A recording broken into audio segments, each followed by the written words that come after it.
Je n'attends pas beaucoup de cette visite-là. Je dis très sincèrement que c'est une visite qui n'est pas du tout une visite économique. À 2 mois, je n'y crois pas. Mais je profite quand même de l'occasion aussi pour poser plutôt les problèmes des populations au niveau de la région de Kédougou. La route Dialakoto-Tambacounda, Dialakoto plutôt Kédougou, ça fait bientôt 3 ans, 4 ans que les populations souffrent. Et on ne peut pas comprendre qu'une route de moins de 200 km, 100 et quelques kilomètres, puisse prendre autant de temps pour être réalisée. Cela veut dire soit on n'y accorde aucune importance, soit en fait le budget et les montants qui devaient être alloués à cela, cet investissement-là, il a été détourné pour d'autres fins. Comme d'ailleurs du reste, dans le secteur de l'éducation nationale, l'éducation plutôt, l'enseignement supérieur, on le voit, la difficulté que le gouvernement a de payer certains établissements. Peut-être que c'est aussi une difficulté que le gouvernement a eue. Ce serait bien que le chef de l'État se prononce par rapport à cela. Parce que 150 km de goudron, au moins de 200 en tout cas, pendant 4 ans, c'est inadmissible. J'interpelle aussi le chef de l'État. Une région aussi importante qui est en développement, je ne peux pas comprendre qu'un aérodrome ne puisse pas être réalisé. C'est inadmissible. Et c'est un engagement qu'il avait pris en conseil des ministres décentralisé. C'était un engagement. Aujourd'hui, j'espère que l'annonce sera faite et le jour sera indiqué de démarrage donc, de cet aéroport-là. Et on avait même parlé d'un aéroport international. J'interpelle le chef de l'État. Les 750 km de chemin de fer qui avaient été indiqués dans le cadre justement du projet MIFERSO, c'est devenu quoi? Le Premier ministre, à l'époque, en avait parlé en Conseil des ministres à Kédougou devant les populations de Kédougou et du Sénégal. La route Kédougou-Fongolimbi, franchement, 1960 jusqu'ici, des gouvernements successifs, lorsqu'aujourd'hui on parle d'émergence, c'était le lieu symboliquement de réaliser donc cette route-là.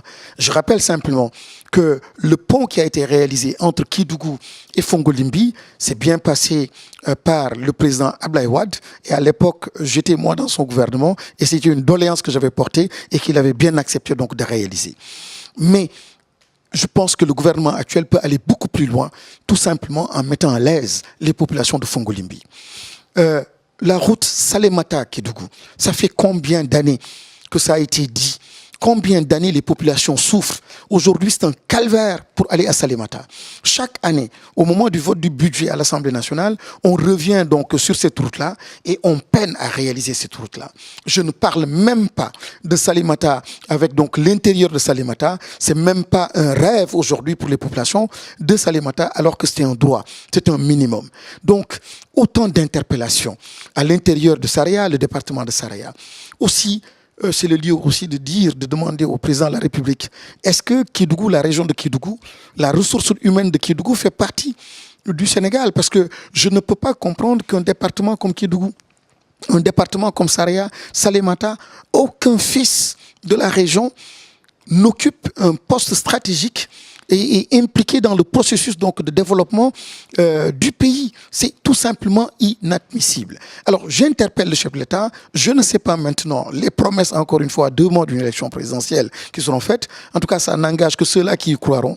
Mais je n'attends absolument rien donc, de cette visite-là parce qu'en 7 ans, rien n'a été fait. Les grands projets du MIFERSO, les grands projets de Sabodala, ça, c'est les grands projets peut-être pour les grandes multinationales. Et de façon hasardeuse, si quelques jeunes de Kédougou peuvent profiter donc de cela, tant mieux. Mais en réalité, on ne le fait pas pour Kédougou, on ne le fait pas pour la région, on le fait pour servir et faire plaisir à des puissances étrangères. Mais si réellement c'est l'intérêt du pays qui était mis en avant, l'intérêt de la région, c'est l'agriculture encore une fois, c'est des questions donc de base, comme par exemple l'eau, la santé, et par rapport à ces questions-là, je l'ai dit tout à l'heure, on attendait plus et mieux, cela n'a pas été fait.